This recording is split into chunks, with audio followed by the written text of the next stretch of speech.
ప్రేమకుండిన తత్వం. ఇలాగున నీలో ప్రేమ ఉంటే ఆ పని చేస్తే ఎవడు చాపినా ఆగదనమాట. అందుకని అక్కడ అగాధ జలములు అన్నాడు, నది ప్రవాహములు అన్నాడు. అయ్యే ఆర్పలేవు ఆ ప్రేమని.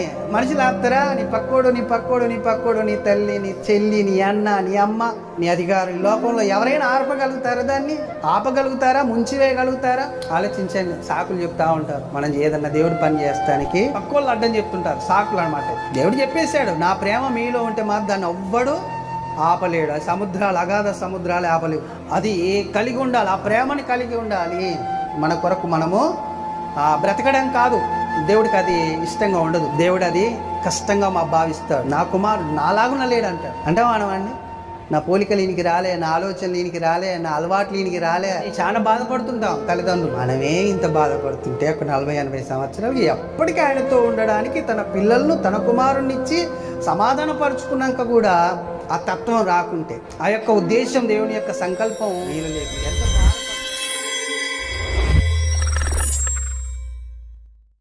స్తోత్రములు తండ్రి, మహాపరిశుద్ధుడైన మా పరలోకపు తండ్రి, నీ కుమారుడైన యేసుక్రీస్తు నామములో పరిశుద్ధాత్మ సహాయం చేత నీ పిల్లలం నీ పాద సన్నిధికి సమీపించి ఉండగా, నీ కుమారుడు యొక్క పునరుద్ధాన దినమున నీ మాటలు వినాలని ఆశతో ఆసక్తితో నాయన ఎదురు చూస్తున్న మాకు, ఇదిగో నీ కుమారుడైన నన్ను నీ ఆత్మశక్తి చేత బలపరిచి నాతో మాతో మీరు మాట్లాడి నీ కుమారుడు రాకడకు సిద్ధపరిచి నడిపించి మాయం పొందుమని, మరి నాయన వచ్చిన నీ బిడ్డలందరితో మీరే మాట్లాడి బలపరచుమని, నీ కృపలో ఆదరించమని, సమస్త విధములైన ఆటంకాలు తొలగించమని, సిద్ధపరిచిన వాక్యోపదేశములు దీవించి ఆశీర్వదించమని, నీ కుమారుడైన నాకు నీ జ్ఞానంతో నీ ఆత్మతో నింపి నడిపించి మాయం పొందుమని, ఈ కొన్ని మనవుల్ని పాస్ సన్నిధిలో నుంచి నీ ప్రియ కుమారుడు, ఈ లోకరక్షకుడు మా ప్రభువైన యేసుక్రీస్తు ప్రభు వారి పేరటి ప్రార్థన సమర్పిస్తుంటున్నాము తండ్రి.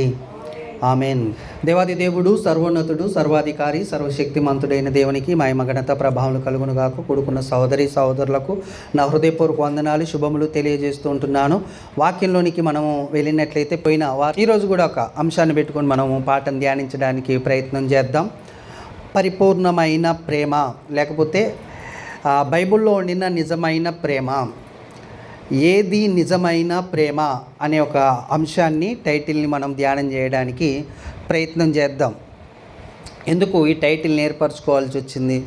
ఏది నిజమైన ప్రేమ అనే ఈ అంశాన్ని ఎందుకు ధ్యానించాల్సి వచ్చిందంటే, ఈ కడవరి దినాలలో, అంత్య దినాలలో నిజమైన ప్రేమ ఎక్కడ కనబడటం లేదు. ఇంకదండి, నిజమైన ప్రేమ ఎక్కడ కనబడటం లేదు. నిజమైన ప్రేమ అనేది ఒకటి ఉందంటే, అబద్ధమైన ప్రేమ అనేది కూడా ఒకటి ఉంటుంది అనేది కూడా మనం జ్ఞాపకం చేసుకోవాలి కదా. అయితే అబద్ధమైన ప్రేమ ఎలాగుంటుంది, నిజమైన ప్రేమ ఎలాగుంటుంది అనేది బైబిల్ తెలియజేసింది కదా. మీరు ఒకటి గమనించినట్లయితే, ఏది నిజమైన దైవభక్తి అనే ఒక పాఠం కానీ, అంతేకాకుండా ఏది నిజమైన సంఘం అనే పాఠం కానీ, ఏది నిజమైన ఆరాధన అనే పాఠం కానీ, ఏది నిజమైన ప్రార్థన అనే పాఠం కానీ, ఈరోజు ఏది నిజమైన ప్రేమ అనే పాఠం కానీ ఎవరినో విమర్శించడానికి కాదు, బాగినాలి, ఎవరినో విమర్శించడానికి కాదు, బైబిల్ని ప్రశ్నించి ఏది నిజమైంది, ఈ ఆరాధన నిజమైంది, ఎలాంటి భక్తి నిజమైంది, ఎలాంటి సంఘం నిజమైంది, ఎలాంటి ప్రార్థన నిజమైంది, ఎలాంటి ప్రేమ నిజమైంది అని బైబిల్ని ప్రశ్నించి బైబిల్ ఇచ్చే సమాధానాన్ని మనం నేర్చుకోవడానికే ప్రయత్నం అన్నమాట. అయినా కానీ ప్రేమపూర్వకంగా దేవుణ్ణి మనము అయా నిజమైన ప్రేమ ఏంటి అని అడిగితే ఆయన తెలియజేస్తాడు బైబిల్ ప్రకారంగా. కాబట్టి అలాగున మనం ధ్యానం చేయడానికి ప్రయత్నము చేద్దాము కదా. అయితే అబద్ధమైన ప్రేమ అనేది లోకంలో మనకు కనబడుతుంది. ఎలా కనబడుతుంది అని అంటే, మనకిచ్చిన ఆయుష్కాలము 80 సంవత్సరాలు. 80 సంవత్సరాలలో మనం ఎంతవరకు ప్రేమించగలం ఒక మనిషిని అని అంటే, సంపూర్ణంగా ప్రేమించలేం. 80 సంవత్సరాలు మనకిచ్చిన ఆయుష్కాలం అంతా ఒక మనిషిని ప్రేమించడం అసాధ్యమైద్ది. ఎందుకంటే ఒక తల్లికి తండ్రికి పుట్టిన కుమారుడు కొంతకాలమే తన దగ్గర ఉంటాడు, తర్వాత తల్లి తండ్రిని విడిచి తన భార్యని హత్తుకుంటాడు అనే విషయాన్ని దేవుడు తెలియజేశాడు. అంటే తల్లిదండ్రుల్ని విడిచేస్తాడు కుమారుడు, భార్య కాడికి వెళ్తాడు. భార్యతో ఎంతకాలం ఉంటాడు? అక్కడ కూడా కొంతకాలమే ఉంటాడు.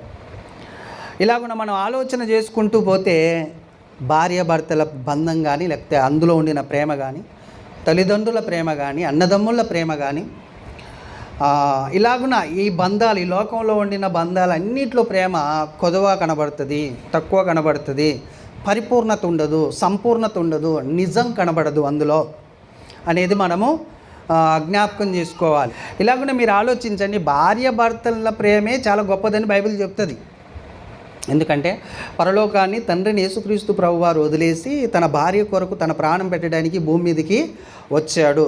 సంఘం భార్య అనగా కదా, వధువు కొరకు తన ప్రాణం పెట్టి రక్తం కార్చి ఆ రక్తంలో పరిశుద్ధపరచుకొని ఆయన సిద్ధపరిచాడు అనేది మనకు తెలుసు. ఆ ప్రేమనే గొప్పది అని బైబిల్ చెప్తుంది. ఈ లోకంలో ఆ ప్రేమను చూస్తే చాలా ఇబ్బందికరంగా మారుతుంది. ఇంక ఏ ప్రేమ మంచిదని మనం చెప్పగలుగుతాం? కాబట్టి ఇక్కడ ఈ లోకంలో ఉండిన ప్రేమలన్నీ అశాశ్వతమైనవి, నిజమైనవి కావు. అంతేకాకుండా అందులో పరిపూర్ణత లేదు, సంపూర్ణత లేదు. ఈ లోక ప్రేమ అబద్ధం అనుకుంటున్నాం కదా, మరి ఈ ప్రేమని అబద్ధము అని దేవుడు చెప్పాడా అనేది మనం ఆలోచన చేస్తే ఒక వచనాన్ని చూద్దాం. మనం కీర్తనల గ్రంథము 4వ కీర్తన 2వ వచనం. నరులారా ఎంతకాలము నా గౌరవమును అవమానముగా మార్చెదరు, ఎంతకాలము. చూసారండి, అది అండర్లైన్ చేసుకొని, ఎంతకాలము వ్యర్థమైన దానిని ప్రేమించెదరు, ఎంతకాలము అబద్ధమైన వాటిని వెతికెదరు. యెహోవా తన భక్తులను తనకు ఏర్పరచుకొనుచున్నాడని తెలుసుకొనుడి. నేను యెహోవాకు మొరపెట్టగా ఆలకించును. ఒక నిమిషం ఇక్కడ ఆగుదాం. అసలు దేవుడు మనిషిని ఎందుకు ఏర్పరచుకుంటున్నాడు అని అంటే ఇక్కడ వచనం సెలవిస్తుంది, యెహోవా తన భక్తులను తనకు ఏర్పరచుకుంటున్నాడు, తన కొరకు ఏర్పరచుకుంటున్నాడు, తన నిమిత్తం ఏర్పరచుకుంటున్నాడు, తనకు లోబడినట్లు ఏర్పరచుకుంటున్నాడు, తన చిత్తం జరిగించినట్లు ఏర్పరచుకుంటున్నాడు, తన తత్వం యొక్క మూర్తిమంతము కావాలి అని ఏర్పరచుకుంటున్నారు. ఎవరు? దేవుడు ఏర్పరచుకుంటున్నారు. కానీ మనుషులు ఏం చేస్తున్నారు, నరులు ఏం చేస్తున్నారంటే 2వ వచనంలో, ఎంతకాలము నరులారా, ఎంతకాలము నా గౌరవమును అవమానముగా మార్చుదురు, ఎంతకాలము వ్యర్థమైన దానిని ప్రేమించెదరు, ఎంతకాలము అబద్ధమైన వాటిని వెతుకుదురు. కదండి, కనబడుతుందంత ఎలాంటిది? నిజమా? కాదు, అబద్ధమైన దాన్నే మనం ఏం చేస్తుంటామంటే వెతుకుతుంటాం, అబద్ధమైన దాన్నే ప్రేమిస్తుంటాం, అబద్ధమైన దానికే గౌరవం ఇస్తుంటాం, అబద్ధమైన దాన్నే సన్మానిస్తుంటాం, అబద్ధమైన దానికే విలువని ఎక్కువ ఇస్తాము. నేను నిజం అంటాడు దేవుడు. ఏమంటాడు? నిజమైన దేవుడును. యోహాను 1:5 ఉంటుంది, ఆయన నిజమైన దేవుడును నిత్య జీవమునై ఉన్నాడు. నిజమైన దేవుణ్ణి ఏం చేస్తున్నారు? నరులందరూ అనుసరించక, గౌరవించక, సన్మానించక, ప్రేమించక ఇబ్బందికరంగా దేవుణ్ణి చేస్తున్నారు అని ఆ వచనం దేవుడు మాట్లాడుతున్నారు. 4వ కీర్తన 2వ వచనం దేవుడు మాట్లాడుతున్న గౌరవాన్ని మీరు అవమానంగా మార్చేస్తున్నారు అని అంటున్నాడు. ఎంతకాలం వ్యర్థమైన దాన్ని ఇంకెంతకాలం ప్రేమిస్తారు మీరు అబద్ధమైన దాన్ని అని మాట్లాడుతున్నాడు. కాబట్టి ఆయన ఇలాగనంటూనే తన ప్రేమని కుమ్మరించాడు, ఇలాగనంటూనే తన ప్రేమని కనుపరిచాడు. తన కొరకు ఏర్పరచుకొని ఏం చేయమన్నాడు దేవుడు అంటే మనకు తెలుసు వచనం. కాబట్టి నేను చెప్తాను, ఏమన్నాడంటే న్యాయమును, అంతేకాకుండా కనికరమును దీన మనస్సును, ఈ మూడింటిని కలిగి ఉన్నామన్నాడు. న్యాయంగా నడుచుకోవాలి, కనికరమును ప్రేమించాలి, దీన మనస్సు కలిగి నా ఎదుట ప్రవర్తించాలి. ఆయన కోరుకొని తన వాళ్ళుగా చేసుకొని ఏమి మన కాంచి ఆయన కోరుకుంటున్నాడు అని అంటే ఈ మూడే కోరుకుంటున్నాడు, న్యాయాన్ని, కనికరాన్ని, దీన మనస్సుని. అది మనం ఆలోచన చేసుకోవాలి. అయితే ఆయన ఎంత ప్రేమ చూపించాడు చూడండి. ఈ అబద్ధాన్ని వెతకడానికి ఏమైనా కారణం ఉందా? లేకపోతే అబద్ధాన్ని ప్రేమించడానికి ఏ కారణం లేకుండా దేవుడు మనల్ని ప్రేమించాడు. ఆయన ప్రేమ ఎలాంటిది అంటే చాలా గొప్పది. ఎలాంటిది అంటే మనం ఒక వచనాన్ని చూడడానికి ప్రయత్నం చేద్దాము. ఇర్మియా గ్రంథం 31వ అధ్యాయము 3వ వచనం. ఎలాంటిది ఆయన ప్రేమ అని మనకు ఆలోచన వస్తే, చాలా కాలం క్రిందట ఇర్మియాకు యెహోవా ప్రత్యక్షమై ఇట్లా అంటున్నాడు, శాశ్వతమైన ప్రేమతో నేను నిన్ను ప్రేమించుచున్నాను గనుక విడువక నీ ఎడల కృప చూపుచున్నాను. వీళ్ళేమో అబద్ధాన్ని వెతుకుతున్నారు, నిష్ప్రయోజనమైన దాన్ని ప్రేమిస్తున్నారు, వ్యర్థమైన దాన్ని ప్రేమిస్తున్నారు. దేవుడు ఏమంటున్నాడంటే, నేను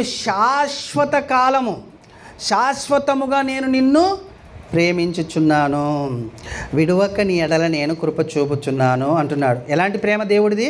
శాశ్వతమైన ప్రేమ.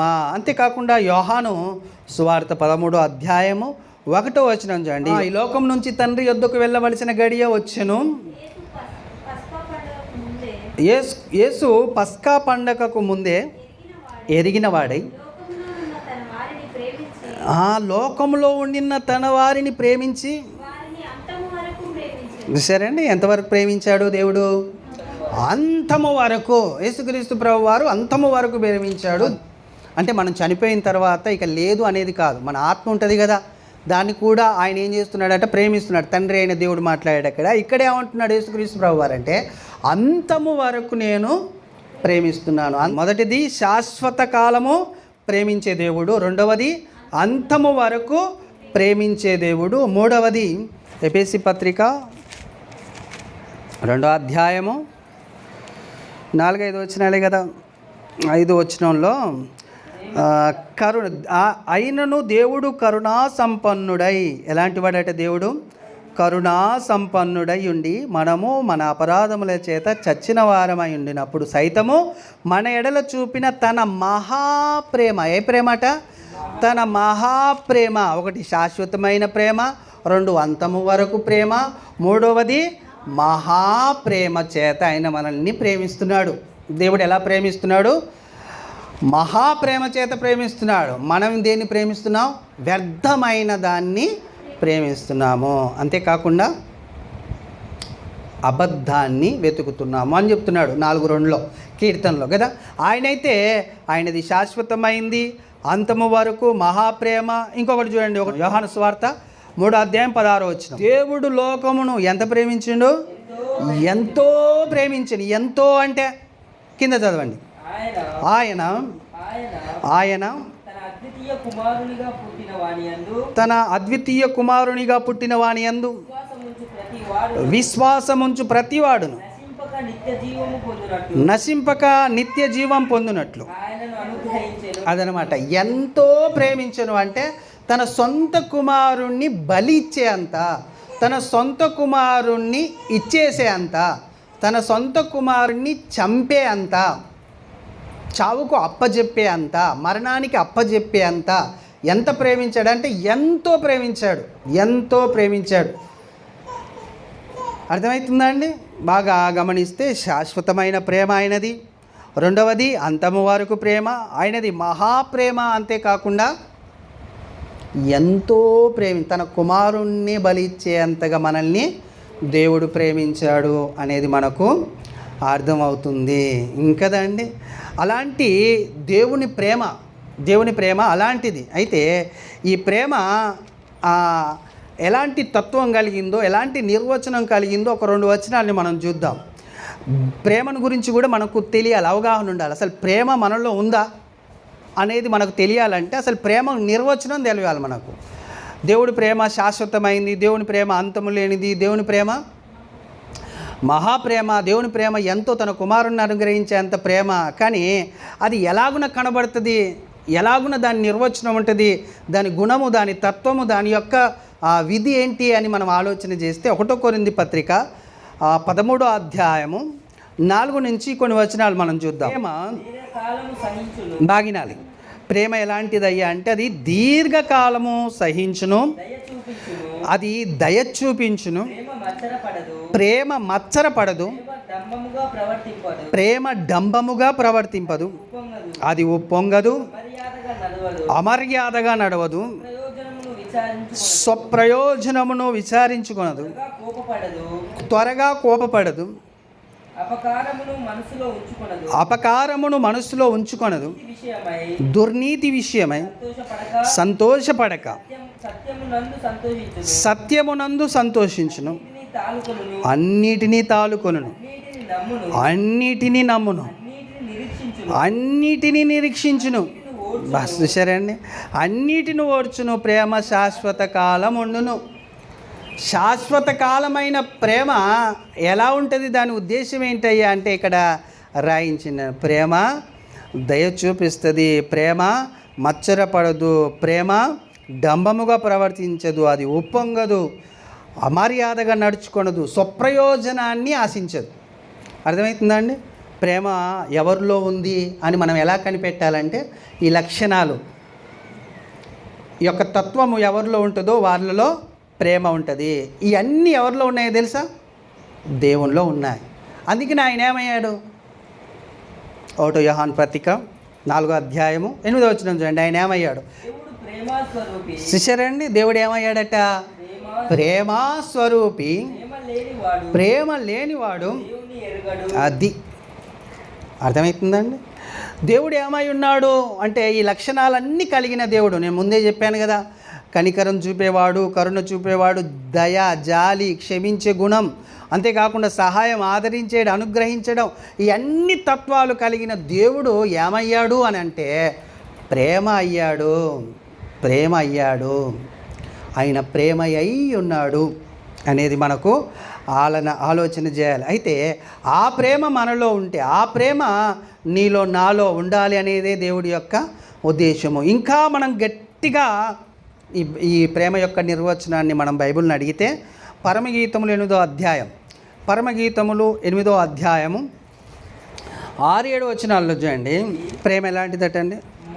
మరణమంత బలం, అంటే మరణించు అవసరమైతే అనే ఆలోచన కలగజేస్తుందట. అది బలవంతం చేస్తుందట. అంతటి బలవంతమైంది ప్రేమ నీలో ఉంటే ప్రాణం పెడతా నేను అనేలాగును ఉంటుందంట ప్రేమ. దాని యొక్క తత్వం, ప్రేమ తత్వం నీలో ఉందనుకో. ఇప్పుడు దేవునిలో ప్రేమ ఉంది కాబట్టి ఏం చేశాడు? తన కుమారుణ్ణి ధారాళంగా ఇచ్చేశాడు. ప్రేమ లేనివాడైతే ఇచ్చేవాడు కాదు. ఆయనలో ప్రేమ ఉంది కాబట్టి తన కుమారుణ్ణి ధారాళంగా ఇచ్చాడు. అలాంటిది గుణం, దాని యొక్క లక్షణం. అయితే ప్రేమ మరణమంత బలవంతమైంది. ఇక్కడి నుంచి చూడండి, అగాధ సముద్ర జలము ప్రేమను ఆర్పజాలదు, నది ప్రవాహములు దాన్ని ముంచివేయజాలవు. ప్రేమకై ఒకడు తన స్వాస్థ్యమంతా ఇచ్చినను తిరస్కారముతో అతడు త్రోసివేయబడతాడు. అంత గొప్పదనమాట ప్రేమ. ప్రేమ మహా ఆగాధ జలములు ఆర్పజాలదు దాన్ని. ఏమండి, ఒక అగ్నిని వాటర్తో ఆర్పేయచ్చు కదా. పెద్ద అగ్ని ప్రమాదం జరిగిందంటే ఏమొస్తాయి? ఎక్కడికి? ఫైర్ ఇంజిన్స్ వచ్చేసి వాటిని ఆర్పేసి చేస్తాయి కదండి. అగ్నిని ఆపగలుగుతుంది కానీ జల ప్రవాహములు అగ్నిని ఆపగలుగుతాయి. అంతేకాకుండా ఇంకా వేరే దేనైనా ఆపుతాయేమో కానీ ప్రేమ నాట ఆపజాలవాట, ప్రేమని ఆర్పజాలవాట. ఆ నది ప్రవాహములు ప్రేమని ఆర్పజాలదు. అంతేకాదు అది ముంచివేయలేదు. అంతేనా? నది ప్రవాహములు దాన్ని ముంచివేయజాలవు. అంత గొప్పదనమాట ప్రేమ. అంటే ఈ భూమి మీద అన్నిటికంటే గొప్పది ఏదయ్యా అంటే ప్రేమ. అందుకని ఆత్మఫలాలలో మొట్టమొదటి ఫలంగా దాన్ని పెట్టాడు, ప్రేమ. ఆత్మఫలాలలో మొదటి ఫలం ఏంటయ్యా అంటే ప్రేమ. అర్థమవుతుందండి? అంత గొప్పది ప్రేమ. ఆ ప్రేమ ఎవరిలో ఉందంటే దేవునిలో ఉంది. దేవునిలో ఉండడం కాదు, ఆ ప్రేమే దేవుడు. ఆ ప్రేమే దేవుడు. ప్రేమ దేవుడు ప్రేమ స్వరూపి అయి ఉండెను అని బైబిల్లో రాయించాడు. అయితే ఆ ప్రేమను ధరించుకున్నాం కదా మనం. ప్రేమను ధరించుకోవడం అంటే యేసుక్రీస్తు. దేవుని ప్రేమ ఎలా బయలుపరచబడిందంటే యేసుక్రీస్తు ద్వారా. యేసుక్రీస్తే దేవుని ప్రేమ. ఆయనని మనం ధరించుకున్నాం. ఆయనను మనం ధరించుకున్నప్పుడు ఎలా ఉండాలి మరి? అంతేనే కదా, ఎలా ఉండాలి అనే ఆలోచన 2 కొరింథీ పత్రిక 5వ అధ్యాయం 14-15లో ఒక మాట రాయించాడు చూడండి, ఎలాగున ఉండాలని. క్రీస్తు ప్రేమ మమ్మును బలవంతము చేయించినది. చూడండి, ప్రేమ మరణమంతా బలవంతమైందని విన్నాం కదా. క్రీస్తు ప్రేమ కూడా ఏం చేస్తుందట అంటే దేవుని ప్రేమ ఏం చేస్తుందంటే బలవంతము చేస్తుంది. ఎలాగనగా ఎట్ట బలవంతం చేస్తుంది అని మనం ఒక ఆలోచన చేస్తే అది అందరి కొరకు. ఒక్కడు మృతి పొందెను గనక అందరూ మృతి పొందరనియు జీవించు వారిక మీదట తమ కొరకు కాక తమ నిమిత్తము మృతి పొంది తిరిగి లేచిన వాని కొరకే జీవించుటకు ఆయన అందరి కొరకు మృతి పొందెననియు నిశ్చయించుకొనుచున్నాము. అర్థమైందండి? ఆయన చచ్చిపోయి మనల్ని ఏం చేశానని చెప్తున్నాడు ఇక్కడ అంటే బ్రతికించాడు. ఆ క్రీస్తు ప్రేమనట ఏం చేసిందట? బలవంతం చేసిందట ఆయనని. ఎందుకు బలవంతం చేసింది? నీ ప్రాణం పెట్టైనా కానీ అవతలో నువ్వు బ్రతికించు కదా. ఇప్పుడు 8:6లో మనం చదివాం. ఏం చదివాం? ప్రేమ మరణమంత బలవంతమైందంటే ఎలా బలవంతమైందంటే క్రీస్తుని చూపిస్తున్నాడు దేవుడు. క్రీస్తుని చూపిస్తున్నాడు. క్రీస్తు ప్రేమ బలవంతం చేసిందట ఆయనని. ఎందుకో? నేను ఒక్కని చావాలి, వీళ్ళందరూ బతకాలి. ఒక్కని చనిపోతే వీళ్ళందరూ బ్రతుకుతారు కాబట్టి తొందర పెట్టిందట ఆయనని నెట్టింది ముందలికి. అంతేకాకుండా ఆయనని బలవంతం పెట్టింది. ఆ లోపట ఉన్న ప్రేమ, ఆ ప్రేమ ఏం చేస్తుందంటే బలవంతం పెడుతుంది. అవతల వ్యక్తుల క్షేమం కొరకు, అవతల వ్యక్తుల బ్రతుకు కొరకు, అవతల వ్యక్తుల కనికరించడం కొరకు ప్రయాసపడుతుంది అనేది ఇక్కడ తెలుస్తుంది అన్నమాట. అక్కడ 8:6లో చదివింది ఇక్కడ అర్థమవుతుంది. మీకు అర్థమవుతుంది ఏమన్నా? ఎలా బలవంతం చేస్తుంది అని మనం అక్కడ ప్రశ్న వేసుకుంటే ఇక్కడ తెలియజేస్తున్నాడు ఏంటంటే యేసుక్రీస్తు ఎలాగో బలవంత పెట్టబడింది. ఆయనకు తెలుసు ముందే. ఏం తెలుసు? నేను చచ్చిపోతానని తెలుసు. అయినా కానీ నేను చచ్చిపోవాల్సిందే. ఎందుకో? నేను చనిపోతేనే వీళ్ళందరికీ ఏమొస్తుంది? బ్రతుకు వస్తుంది, చావు ఉండదు. ఇక అక్కడ రాయబడింది కదా, నేను ఒక్కడిని చచ్చిపోయాను కాబట్టి ఇంక వీళ్ళందరూ బతుకుతారు అనే ఆలోచన అక్కడ చేసుకొని ఆయనని బలవంతం పెట్టిందంట. ఏ ప్రేమ? దేవుని ప్రేమ ఆయనలో ఉంది. దేవుని ప్రేమ ఆయన అయి ఉన్నాడు కాబట్టి ఆ ప్రేమ ఏం చేస్తుంది అయ్యా అంటే మరణించేంత బలవంతమైనది అనేది అర్థమవుతుంది కదండి. దయ చూపిస్తుంది, జాలు చూపిస్తుంది, డంబములాడదు, స్వప్రయోజనాన్ని ఆశించదు. అంతవరకే కాదు, అంతవరకే ఆగిపోదు ఆ ప్రేమ. మరణమంత బలవంతమైనది. అది సముద్రాలు లేకపోతే నదుల యొక్క ప్రవాహము దాన్ని ఆర్పజాలవు, ముంచివేయజాలవు. అంత గొప్పది దేవుని ప్రేమ. ఆ ప్రేమ మనలో ఉండాలి అనేది దేవుడి యొక్క ఉద్దేశం. కానీ వ్యర్థమైన దాన్ని ప్రేమిస్తున్నారు, కానీ అబద్ధమైన దాన్ని వెతుకుతున్నారు. నరులారా మీరేం చేస్తున్నారు మీకు తెలుసా అని అంటున్నాడు అనమాట. ప్రేమించింది ఆయన, బ్రతుకునిచ్చింది ఆయన, కాపాడేది ఆయన, పోషించేది ఆయన, సమస్తం సర్వం ఆయనే. మనం ఆయన వైపు చూడక ఎటువైపు చూస్తున్నాం? నేను అంటలేదు, 4:2 చెప్పింది కదా, నరులారా మీరు వ్యర్థమైన దాన్ని ప్రేమిస్తున్నారు, మీరు అబద్ధాన్ని వెతుకుతున్నారు. అసలు మిమ్మల్ని ఏర్పరచుకుంది నా కొరకు అంటున్నాడు ఆయన. నా కొరకు మిమ్మల్ని ఏర్పరచుకుంది కాబట్టి మీరు అలాగనే ఉండాలి. ప్రేమ, నేను ప్రేమ అయి ఉన్నాను, నా ప్రేమ మీలో ఉంటే అలా ఉండాలి. ఇంతకు ఎలా ఉండాలి కదండి? మనకు తెలియదు ఎలా ఉండాలో, బైబిల్నే అడగాలి మనం. క్రీస్తు కొరకు జీవించాలి. అందరి కొరకు నేను ఒక్కనే మరణిస్తున్నాను, ఇక మీరందరూ నా కొరకు జీవించండి అన్నారు. ఇప్పుడు కొరింథీ పత్రికలో చదివారు, నేను మీ అందరి కొరకు మరణిస్తున్నాను, మీరు ఇప్పుడు మరణించకండి, నా కొరకు బ్రతకండి. నా కొరకు బ్రతికి మరణించాలి. మీరు నా కొరకు బ్రతికి మరణించాలి. అది ఎలా సాధ్యం, ఎలా బ్రతకాలి అని మనం ఆలోచన చేస్తే బైబిల్ చెప్తుందండి. చూడండి, కొన్ని వచనాలను మనం ధ్యానం చేద్దాం. మత్తయి సువార్త 25వ అధ్యాయము 35వ వచనం నుంచి, నేను ఆకలి కొంటిని, మీరు నాకు భోజనం పెట్టితిరి, దప్పికొంటిని, నాకు దాహం ఇచ్చితిరి, పరదేశినై నన్ను చేర్చుకుంటిరి, దిగంబరినై ఉంటిని, నాకు బట్టలు ఇచ్చితిరి, రోగినై ఉంటిని, నన్ను చూడవచ్చితిరి, చెరసాలలో ఉంటిని, నా యొద్దకు వచ్చితిరని చెప్పును. అందుకు నీతిమంతులు, ప్రభువా నీవు ఆకలి కొని ఉండుట చూచి ఎప్పుడు నువ్వు ఆకలి కొనుట ఉండుట చూసి నీకు ఆహారం ఇచ్చితివి, నీవు దప్పికొని ఉండుట చూచి దప్పికొని ఉండుట చూసి ఇప్పుడు దాహమిచ్చి ఎప్పుడు దాహం ఇచ్చితివి, ఇప్పుడు పరదేశివై ఉండుట చూచి ఎప్పుడు పరదేశివై ఉండుట చూసి చేర్చుకొని నిన్ను చేర్చుకుంటే దిగంబరివై ఉండుట చూచి దిగంబరివై ఉండుట చూసి బట్టలు ఇచ్చితివి, ఇప్పుడు రోగివై ఉండుట అయినను ఎప్పుడు రోగి అయి ఉండుట అయినను చెరసాలలో ఉండుట చెరసాలలో ఉండుట అయినను చూసి నీ యొద్దకు వచ్చితిమని నీ వద్దకు వచ్చితి మన ఆయనను అడిగెదరు. ఆయనని అడిగేదారు. అయితే ఇప్పుడు చెప్తున్నాడు చూడండి, అందుకు రాజు అందుకు రాజు మిక్కిలి అల్పులైన ఈయన సహోదరులలో మిక్కిలి అల్పులైన ఈయన సహోదరులలో ఒక్కనికి మీరు చేసితిరి గనుక నాకు చేసితిరని నిశ్చయముగా మీతో చెప్పుకు చచ్చిపోయాను, కాబట్టి మీరు నా కొరకు బ్రతకండి అని అన్నాడు కదా యేసుక్రీస్తు ప్రభువారు. 5వ అధ్యాయము 2 కొరింథీ 14-15లో మనం చదివాం. ఎలానయ్యా క్రీస్తు కొరకు మనం బ్రతకాలి అని అంటే ఆయన చెప్తున్న ఆలోచన ఇదిగో, ఒకడు దిగంబరి ఉంటే వానికి మీరు బట్టలు ఇచ్చాడు, ఒకడు ఆకలి ఉంటే వానికి అన్నం పెట్టారు, ఒకడు బాధలో ఉంటే అన్ని మీరు పరామర్శించారు, ఒకడు రోగి అయి ఉంటే మీరు ఆయనకి పోయి ఆదరించారు. ఇవన్నీ మిక్కిలి అల్పులైన ఈ నా సహోదరునికి మీరు చేశారు కాబట్టి మీరు నాకు చేసినట్టే. అర్థమవుతుందండి?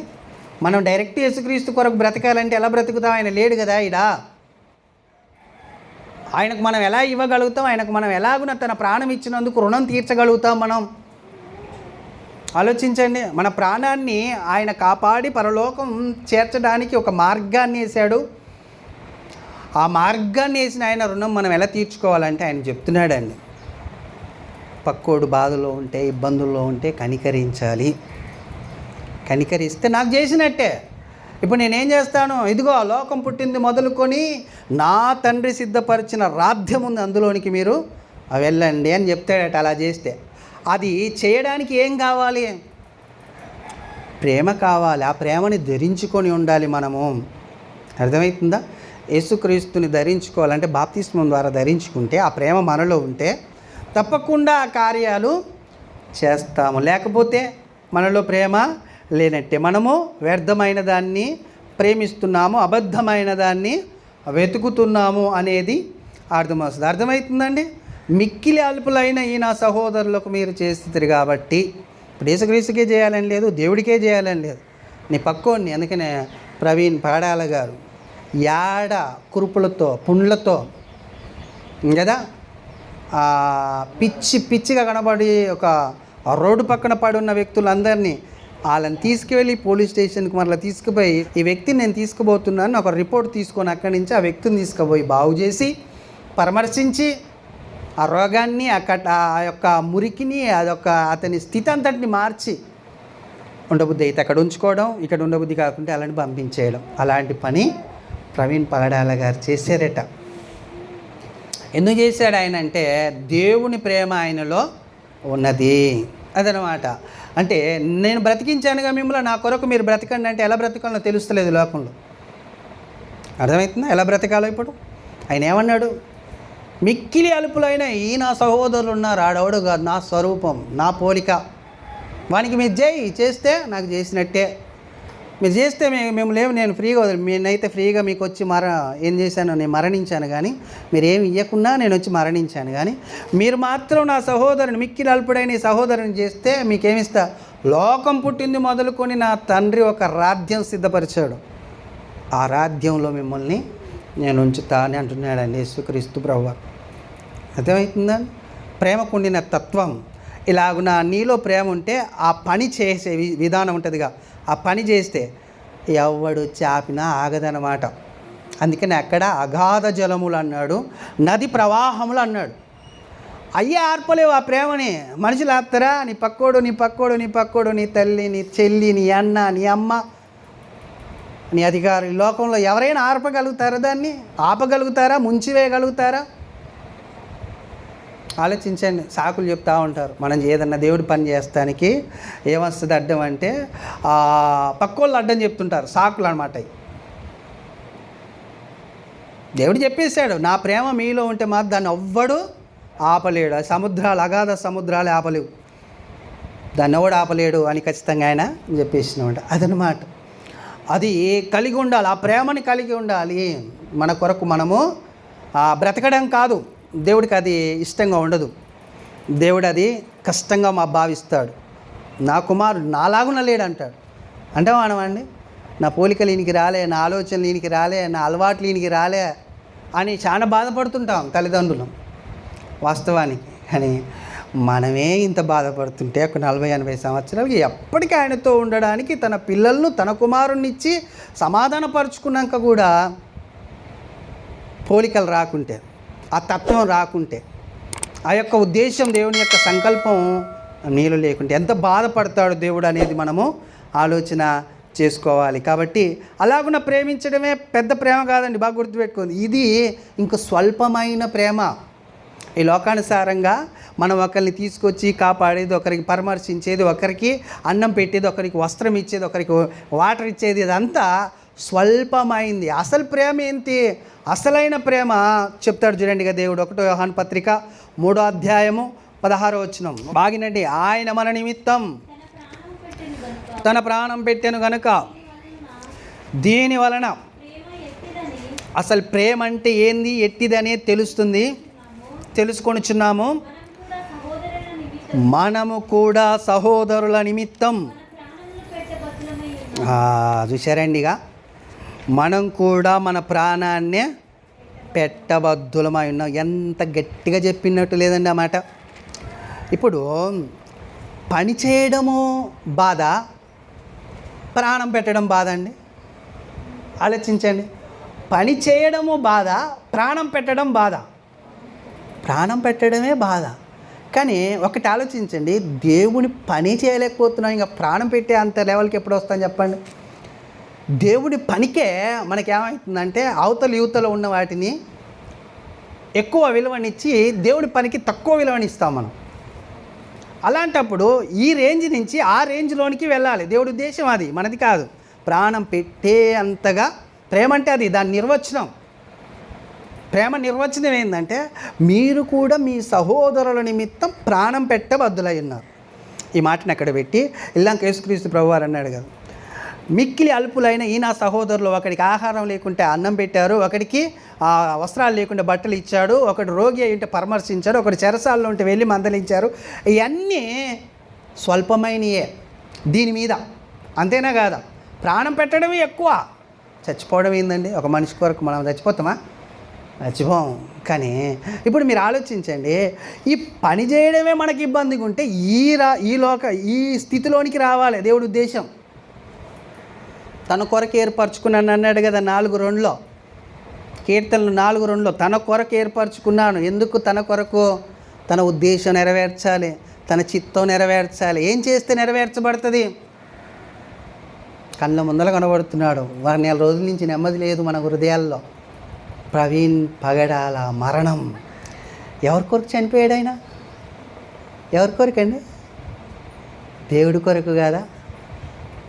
దేవుడి కొరకే కాదా? దేవుడి యొక్క ఉద్దేశం, దేవుడి యొక్క సంకల్పం. వ్యర్థమైన దాన్ని ప్రేమిస్తున్నారు, అబద్ధాన్ని వీళ్ళు వెతుకుతున్నారు. ఆ దాన్ని నిజం వైపు తిప్పడానికి ఆయన పడిన ప్రయాసంలో నుంచి వచ్చిన మరణమే ప్రవీణ్ పగడాల గారి మరణం. అదనమాట. ఆ స్థితిలోనికి మీరు వెళ్ళాలంటే పనికాన్నే పడిపోతున్నాం కదండి. పని చేసే కాన్నే పడిపోతున్నాం. ప్రాణం పెట్టే కాడికి ఎప్పుడు వెళ్తాం మరి మనం?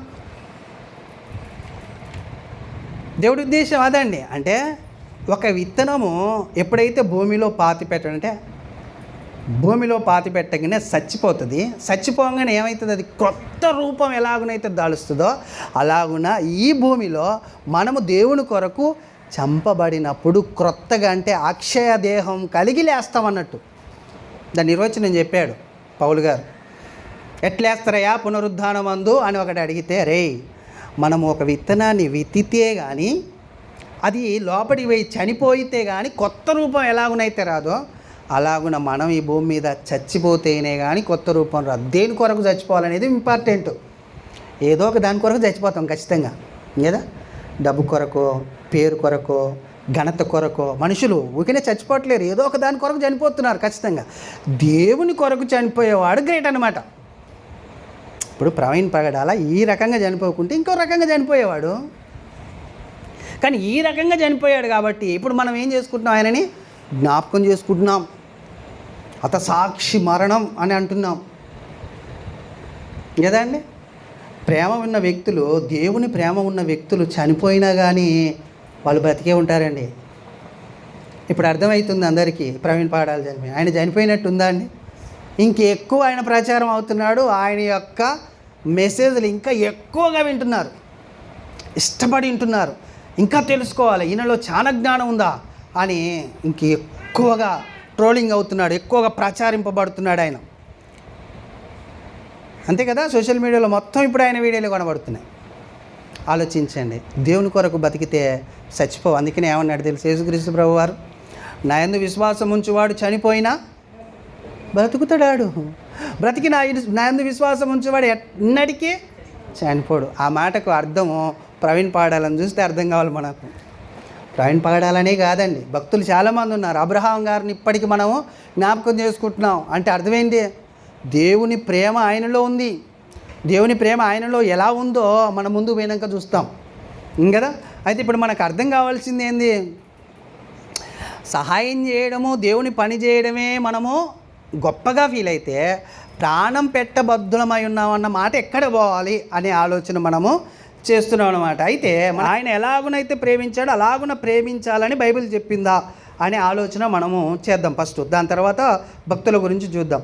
మనం ఎలాగునైతే ఆయనని ప్రేమించాలి అని దేవుడు చెప్తున్నాడో, యేసుక్రీస్తు ప్రభు వారు అలాగునే ప్రేమించాడు అనేటట్లు బైబిల్లో ఉన్నాయి వచనాలని మనం చూద్దాం. యోహాను సువార్త 13:34 ఆయన ఎలాగున ప్రేమించమంటున్నాడు అనేదాన్ని మనం ఆలోచన చేద్దాం. ఇదిగో, మీరు ఒకరిని ఒక్కరు ప్రేమించవలెను, ఒకరిని ఒకరు ప్రేమించవలెనని నేను ఒక కొత్త ఆజ్ఞ ఇచ్చుచున్నాను. నేను ఎలాగునైతే మిమ్మల్ని ప్రేమిస్తున్నానో మీరును ఒకరినొకరు ప్రేమింపవలెను. మీరు ఒకరి ఎడల ఒకరు ప్రేమ గలవారైన దీన్ని బట్టి మీరు నా శిష్యులని అందరూ తెలుసుకొందురనెను. అంటే నేను మిమ్మల్ని ప్రేమించినట్టే, అక్కడ అండర్లైన్, నేను మిమ్మల్ని ప్రేమించినట్లే అన్నమాట. మళ్ళీ ఇంకా సందు లేదు, అక్కడ ఇంకా గ్యాప్ లేదు, లేకపోతే ఇంకా వేరేది ఏది కాదు. నేను ఇచ్చే ఆజ్ఞ, కొత్త ఆజ్ఞ ఇస్తున్నాను. నేను ఎలాగునైతే ప్రేమించానో మీరు కూడా అలాగునే ప్రేమించాలి. చూడండి ఎంత డెప్త్ ఉందిడా, ఎంత గట్టిగా, ఎంత నిశ్చయంగా చెప్తున్నాడు.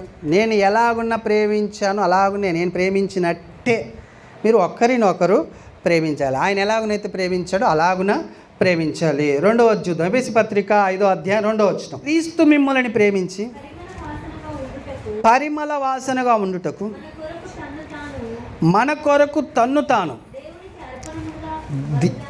దేవునికి అర్పణముగాను బలిగాను అప్పగించుకునేను. అక్కడ అండర్లైన్ చేయండి, అలాగుననే. అలాగుననే, అక్కడనేమో అట్లే నేను ఎలాగునైతే ప్రేమించానో అట్లనే మీరు ప్రేమించాలన్నాడు. ఇక్కడేమంటున్నాడు, అలాగుననే ఆయన బలిగా అర్పించుకున్నాడు. ఆయన దేవుడికి బలిగా అర్పించుకున్నాడు. మీరు కూడా ఏం చేయాలి, అలాగుననే ఒకరినొకరు ప్రేమించుకోండి. అంటే నేను ఏం చేశానో అదే మీరు చేయబద్దులై ఉన్నారు. ఇల్లంక 1 యోహాను 3:16 చదివాం, మీరు మీ సహోదరుల నిమిత్తం ప్రాణం పెట్టబద్దులై ఉన్నారు. బాగా ఆలోచించాలి. ఇది నిశ్చయమైన ఆజ్ఞ అండి బైబిల్లో. యేసుక్రీస్తుని నమ్ముకోగానే చాలామంది సరిగ్గా తెలియదు. ఈ బైబిలు నిర్వచనం తెలియాలి, ఈ బైబిల్ యొక్క సారం తెలియాలి, ఈ బైబిల్ యొక్క దేవుడు ఉద్దేశం ఏంది. ఈ 66 పుస్తకాలు మన చేతికి ఇచ్చాడు అనంటే ఏ సంకల్పం ఉందనే దాన్ని మనం ఆలోచన చేస్తే క్రీస్తు ఎలాగునో, క్రీస్తు ఎలాగ ప్రేమించాడో, క్రీస్తు ఎలాగ నడిచాడో, క్రీస్తు ఎలా ప్రాణం పెట్టాడో, క్రీస్తు ఎలాగునా పరమాత్మ సేమ్ అలాగునే. ఇది సాధ్యమా? చాలా సంఘాలలో యేసుక్రీస్తు దేవుడు కాబట్టి ఆయన చేసినట్లు ఇంకెవరు చేయలేరు అలా అంటారు. అంటే ప్రాణం పెట్టి ప్రేమించేంతగా ఎవరు ప్రేమించలేరు. కాబట్టి పనికాడనే ఆగిపోతున్నారు. ఎక్కడ ఆగిపోతున్నారు? పనికాడనే ఆగిపోతున్నారు. అయితే పెట్టిన వాళ్ళు ఎవరైనా ఉన్నారా యేసుక్రీస్తు కాకుండా? బైబిల్ని అడగాలి మనం కదండి. ప్రాణం పెట్టేంత ప్రేమ ఎవరిలో ఉంది దేవుని కొరకు? అనేది మనం ఆలోచన చేస్తే గలతీ పత్రిక 2వ అధ్యాయం 20 వచనం చూడండి. ఒక ఆయన అంటున్నాడు, దేవుణ్ణి నమ్ముకున్న తర్వాత ఒకప్పుడు పరిసయుడు, సంఘాన్ని హింసించినవాడు, సంఘాన్ని చెరసాలలో వేసినవాడు, సంఘాలని గుర్రాలతో తొక్కించినవాడు కదండి. అలాంటి పౌలు గారు అంటున్నాడు, దేవుణ్ణి నమ్ముకున్న తర్వాత ఆయన ఎలా ఉంటున్నాను, ఏమై ఉంటున్నానో చెప్తున్నాడు. చూడండి ఆయన సాక్ష్యం. గలతీ పత్రిక 2:20, నేను క్రీస్తుతో కూడా సిలువ వేయబడి ఉన్నాను, ఇకను జీవించువాడను నేను కాను. వినాలండి, ఇప్పుడు యేసుక్రీస్తు అంటే దేవుడు, ఆయనలా మనం ఉండలేమంటే ఈయన ఏమంటున్నాడు చూడండి, ఇప్పుడు నేను సిలువ వేయబడి ఉన్నాను, క్రీస్తు ఇక జీవించువాడను నేను కాదు, క్రీస్తే నా యందు జీవించుచున్నాడు. ఇప్పుడు నేను శరీరమందు జీవించుచున్న జీవితం నన్ను ప్రేమించి నా కొరకు తన్ను తాను అప్పగించుకొని దేవుని కుమారుని అందలి విశ్వాసము వలన జీవించుచున్నాను. జీవించుతున్నాడా, జీవిస్తలేడా? అంటే క్రీస్తులా బ్రతుకుతున్నాను నేను అంటున్నాడా, అంటలేడా? అదన్నమాట. అంటే మనుషులు బ్రతకొచ్చు క్రీస్తులాగున. ఆయన నేను ఎలాగున్నో అలాగునే మీరుండండి, నేను ఎలాగున ప్రేమిస్తున్నా అలాగునే మీరు ప్రేమించండి, నేను ఎలాగున బ్రతికాను అలాగున మీరు బ్రతికానంటే ఎవరు బ్రతకలేరు అని అంటారు చాలామంది. కానీ ఒక ఆయన సాక్ష్యం చెప్తున్నారు. ఆయన ఒక్కడే కాదండి, ఇంకా చాలామంది. ఈయన సాక్ష్యం ఇంకొక వచనం చూద్దాం. అపోస్తుల కార్యం 21వ అధ్యాయము 13వ వచనం. అపోస్తుల కార్యములు 21వ అధ్యాయము 13వ వచనం. పౌలు, ఇదెందుకు మీరు ఏడ్చి నా గుండెలు బద్దలు చేయనేలా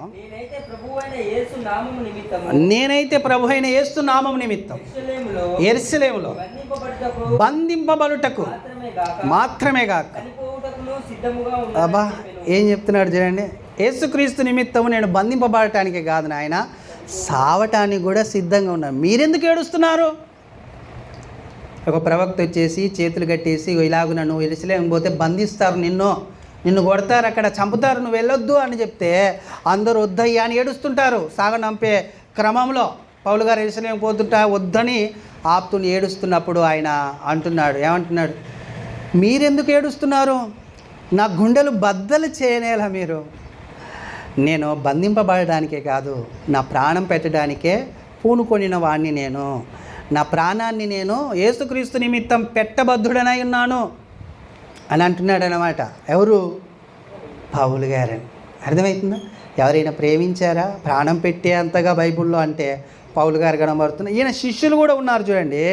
రోమ పత్రిక 16వ అధ్యాయంలో 3-4 వచనాలు చూడండి. రోమ పత్రిక 16వ అధ్యాయము 3వ వచనము 4వ వచనం. క్రీస్తు యేసునందు నా జత పని వారైన ప్రిస్కిల్లాకును ఆకులాకును నా వందనములు చెప్పుడు, వారు నా ప్రాణం కొరకు. చూడండి, ఎవరి ప్రాణముల కొరకు ఎవరు ప్రాణం పెడతారట? నా ప్రాణముల కొరకు తమ ప్రాణములు ఇచ్చుటకైనను తెగించారట. ఎవరు? ఆకుల పిస్కిల్లా అనే 2 దంపతులు. పౌలు గారు ప్రాణములకు ఆపదొచ్చిందా, అవసరమైతే ఆయనని కాపాడి మేము చచ్చిపోతాము అనే రేంజ్లో వాళ్ళు ఉన్నారు అని వాళ్ళ గురించి సాక్ష్యం చెప్తున్నాడు పౌలు గారు. ప్రాణం పెట్టే అంత ప్రేమ భక్తుల్లో ఉంటుందా? పౌలు గారు కాదండి, పౌలు గారు బోధించిన శిష్యులు, పౌలు గారు తన వాక్యాన్ని బోధించి సిద్ధపరిచిన ఒక జంట ఆకుల పిస్కిల్లా అనేవాళ్ళు. వాళ్ళల్లో దేవుని ప్రేమ ఏ రేంజ్లో ఉందంటే, ఈ పౌలు గారికి ఒకవేళ ప్రాణాపాయం వచ్చిందంటే ఆ ప్రాణానికి అడ్డు మా ప్రాణం వేసి కాపాడుతాం అనే ఒక రేంజి ప్రేమ భక్తుల్లో కనబడుతుంది ఆ దినాలలో. ఇంకదండి, ప్రాణం పెట్టే ప్రేమ ఎక్కడుందండి? భక్తుల్లో ఉంది దేవుని ప్రేమ. అది ప్రాణం పెట్టేంతగా ప్రేమించడం. ఎవరి ప్రేమ అంటే దేవుడి ప్రేమ. ఫిలిప్పీ పత్రిక 2వ అధ్యాయము 25 నుంచి చూడండి. అక్కడ ఎపొప్రాదీతు అనే ఒక ఆయన భక్తుడు ఉంటాడు. ఆయన ఎలాంటి వాడో, మరియు నా సహోదరుడును జత పనివాడును నా తోటి యోధుడును మీ దూతయు నా అవసరమునకు బాగినాలే నా అవసరమునకు ఉపకరించువాడునైనా ఎపప్రోదీతును పంపుట మీ వద్దకు పంపుట అగత్యమని అనుకుంటే అగత్యమని అనుకుంటుంది. ఇతను ఇక్కడి నుంచి చూడండి, నా ఎడల మీ ఉపచర్యలో ఉన్న కొదువను తీర్చుటకై అతడు తన ప్రాణమునైనను లక్ష్య పెట్టక క్రీస్తు యొక్క పని నిమిత్తము చావునకు సిద్ధమై ఉండెను గనుక పూర్ణ ఆనందముతో ప్రభువునందు అతన్ని చేర్చుకునేటి వారిని గణపరచుడి. అతడు చావుకు కూడా సిద్ధపడి ఉన్నాడట. దేవుని పని నిమిత్తం, దేవుడు పని చేయడానికి కూడా సిద్ధపడి పని చేస్తున్న వాడు ఒక భక్తుడు మనకు కనబడుతున్నాడు. ఎవరయ్యా ఆయన అంటే ఎపాఫ్రోదీతు. బాగా ఆలోచించండి. ఎపాఫ్రోదీతు ఒక్కడే కాదండి, తన కొరకు లేకపోతే దేవుని పని నిమిత్తము క్రీస్తు నిమిత్తము ప్రాణం పెట్టే వాళ్ళుగా మనకు చాలామంది కనబడతారు బైబిల్లో. అపోస్తలుల తర్వాత వచ్చిన వాళ్ళందరూ చాలామంది తన హతసాక్షి మరణాల చేత దేవుణ్ణి మహిమపరిచి ఇక్కడి నుంచి వెళ్ళిపోయారు. ఆ రేంజ్ అనమాట. దేవుని ప్రేమ మనలో ఉంది అనడానికి కారణం ఏందయ్యా అంటే మన ప్రాణాన్ని నిర్లక్ష్యంగా, మన ప్రాణాన్నే పెట్టబద్ధులమై మనం ఉన్నప్పుడు, బాగా ఆలోచించాలి, మన ప్రాణమునే పెట్టబద్ధులమై ఉన్నాం దేవుని ఏర్పరచుకున్న ఏర్పాటులో. ఇక పనుల గురించి ఎంత సింపుల్గా ఆలోచించాలండి. మనం ఈజీగా చేయాలన్నమాట పనులు, దేవుని పనులు. ప్రాణం పెట్టే అంతగా లేం కదా, పనైనా చేయాలి కదా అన్న ఆలోచన రావాలన్నమాట. అర్థమవుతుంది వాక్యం? ఎందుకు చెప్తున్నాను? మనం పరలోకం వెళ్ళాలంటే వ్యర్థమైన దాన్ని, అబద్ధమైన దాన్ని ప్రేమించకుండా, వెతకకుండా దేవుని యొక్క ఉద్దేశం, దేవుడి యొక్క సంకల్పం, దేవుడి యొక్క ఆలోచనని వెతకాలి. ఆయనని ప్రేమించే నిమిత్తం ఆయన కొరకు మనం బ్రతకాలి.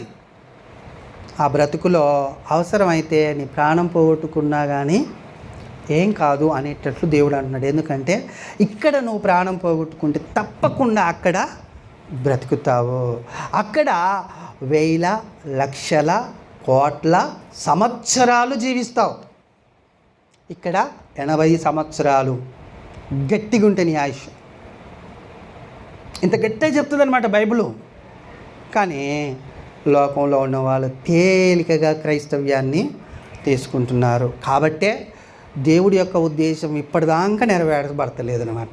కదండి, దేవుని పని చేయాలి, దేవుడి కొరకు ప్రాణం పెట్టాలని ఈ 2 విషయాలని గట్టిగా హృదయంలో పట్టుకుంటే మిగతాదంతా ఆయన చూసుకుంటానని ఎప్పటి నుంచో చెప్పేశారు. పాత నిబంధన కాంచి చెప్పారు, మీకు ఏం కావాలో నేను అవన్నీ చూస్తా, మీకు ఏం కావాలో మీకు తెలియదు, మీ తలంపులు నా తలంపుల కంటే చాలా విస్తారమైనవి. ఎన్ని మాటలు చెప్పాడండి. అర్థమవుతుందా? మరి ఆయన చెప్పడే కాదు, వాటిని నాటంటోళ్ళు ఎంతమందిని పెట్టి మరలా చెప్పించి 100 సంవత్సరాలు గడిచిపోతుంది, కానీ తయారవటం లేదు. ఒక తీతు, ఒక తిమోతి, ఒక ఎపాఫ్రోదీతు, ఒక ఆకుల్లా, పిస్కిల్లా, ఒక స్టెపెన్, ఒక ప్రవీణ్ పగడాల అన్న కూడా తన ప్రాణాన్ని నిర్లక్ష్యం చేసింది. వాడు తల కావాలంటే ఆయన అంటున్నాడు, ఫోన్ చేసిరారా బాబు, నేను ఏడున్నాను మళ్ళీ దూలాడేది ఎందుకో, నువ్వు ఫోన్ చేసి వచ్చి నేను ఇడున్నా తీసుకుపో అని అంట. మా దేవుడు మాకు నేర్పించాడురా మరణాన్ని కౌగిలించుకోవడము అని చెప్పాడనమాట. కదా, ఆయన చావుకు ముందు చేసిన ప్రసంగాలన్నీ చావు చావు అని ఆయన వెంటాడిన ప్రసంగాలు. సత్యాన్ని సత్యంగా చెబితే ఈ భూమి మీద ఆయుష్ చాలా తక్కువ ఉంటుంది, గుర్తుపెట్టుకోండి. ఎందుకంటే అవతల ఒక పెద్దోడు ఉన్నాడు, చంపినోడు అశ్విన్ కుమార్ ఉపాధ్యాయో లేకపోతే ఆయన అసిస్టెంటో కాదు, అసలైన వాడు ఒకడు ఉన్నాడు. వాడు దుర్గాలని స్థాపిస్తుంటాడు ఈ భూమి మీద. మీకు చెప్పాను నేను. వాటిని ఈయన కూల్చడానికి పోతే ఆడు ఊరుకుంటాడా? ఆ నీని లేపాడు, పురిగొల్పాడు, ఉసుగొల్పాడు, ఆయనత సాక్షిగా చేసి చంపేశారు. కాబట్టి సత్యం అలాంటి ప్రమాదకరమైంది. అవతల వ్యక్తిని ఏం చేస్తుంది? హృదయం గాయపరుస్తుంది, హృదయాన్ని నరకబడుతుంది, హృదయము పొడవబడుతుంది. బ్రతికుండడం, ఈ బ్రతికుండొద్దు నేను బ్రతికుండే అనే ఆలోచనలు వస్తాయి ఈ సత్యాన్ని సత్యంగా చెప్తే. అంత డెప్త్ ఉంటుంది అనమాట బైబిల్లో. కాబట్టి దీని కొరకు బ్రతికి, దీని కొరకు మీ ప్రాణం పెడితే నేను చెప్పాను కదా, ఆ బ్రతుకు దొరుకుద్ది. లోకం పుట్టింది మొదలుకొని సిద్ధపరుస్తున్నాడు మన కొరకు. ఏంటిది? ఒక రాజ్యం సిద్ధపరుస్తున్నాడు ఆయన. ఆ రాజ్యంలోనికి మనము వెళ్తామండి. అంత గొప్ప స్థితి ఉంది. కాబట్టి భక్తులు తన ప్రాణాన్ని నిర్లక్ష్యం పెట్టారు కదండి. ఇంత తెగింపు, ఇంత త్యాగం, ఇంత ధైర్యం, ఇంత ఉద్యమం ఎలా వచ్చింది వీళ్ళకు? ఎలా వచ్చింది వీళ్ళకు అంటే ప్రేమ. ఎలా వచ్చింది? దేవుని ప్రేమ. అంటే చూడండి, దేవుని ప్రేమ ఉంటే ఏం చేస్తాడు? 1 యోహాను పత్రిక 4:18 వచ్చినాం. 1 యోహాను పత్రిక 4:18. ప్రేమలో భయం ఉండదు. అంతేకాదు పరిపూర్ణ ప్రేమ. ఏ ప్రేమ? పరిపూర్ణ ప్రేమ. అదే నిజమైన ప్రేమ. ఏది నిజమైన ప్రేమ అంటే భయపడని ప్రేమ.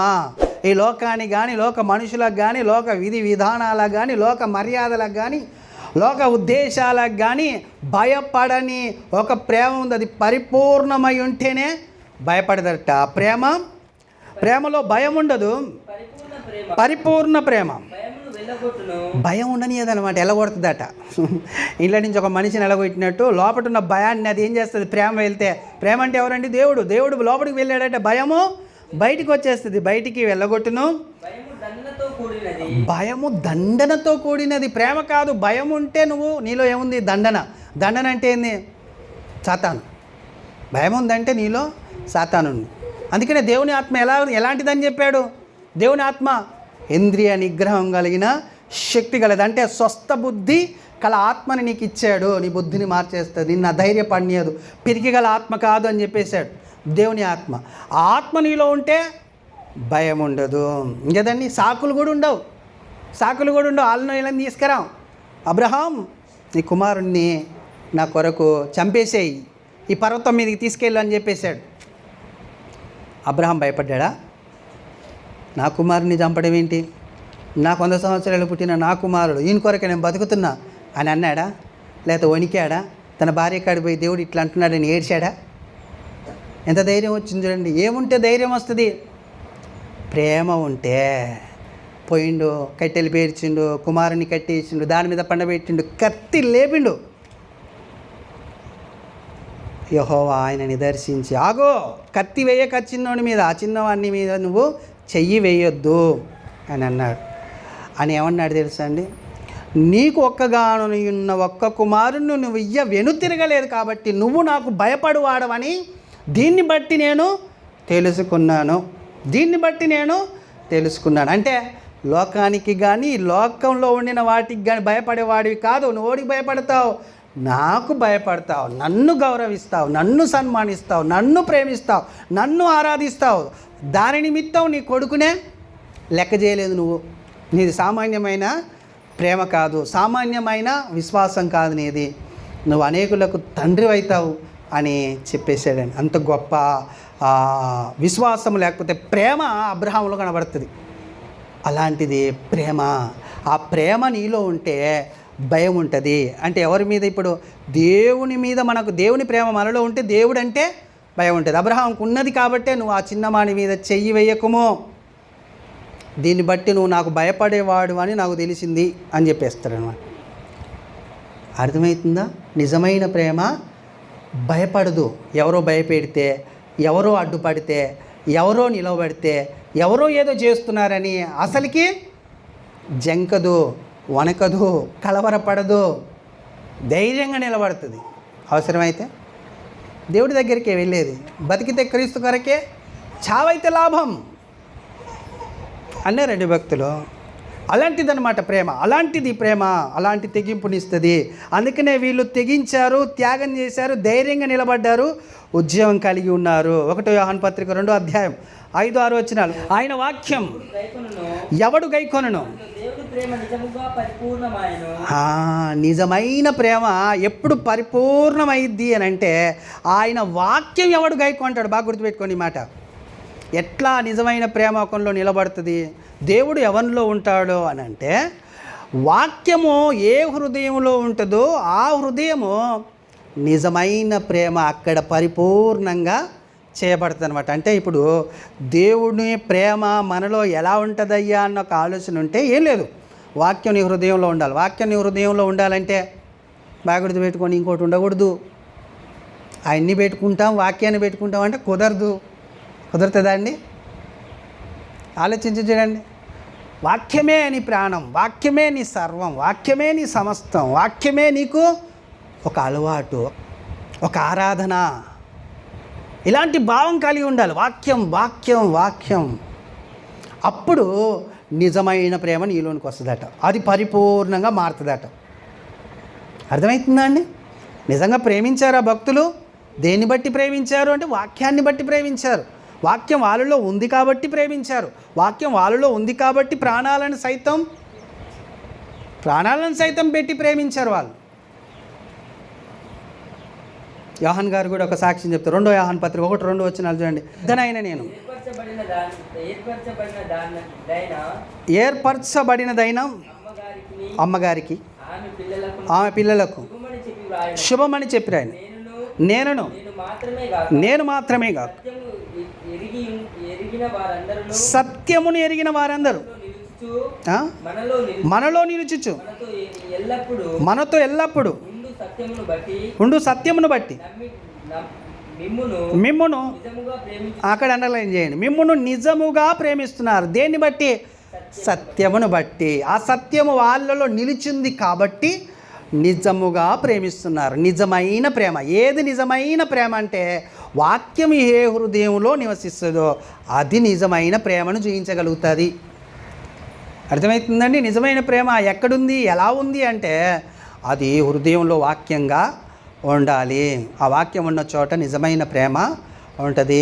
ఆ ప్రేమ నిన్ను బ్రతికిస్తుంది, అవతల వాళ్ళని బ్రతికిస్తుంది, నిన్ను వెలిగిస్తుంది, అవతల వాళ్ళని వెలిగిస్తుంది, వెలుగు చేత నింపబడుతుంది, బ్రతుకు చేత లేకపోతే జీవం చేత నింపబడుతుంది. అంత గొప్పది ఏంటిది?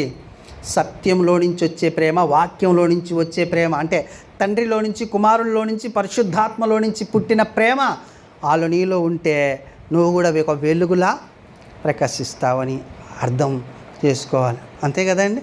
ఇలాగున్న ప్రేమించిన వాళ్ళందరట ఎక్కడుంటారో చూడండి.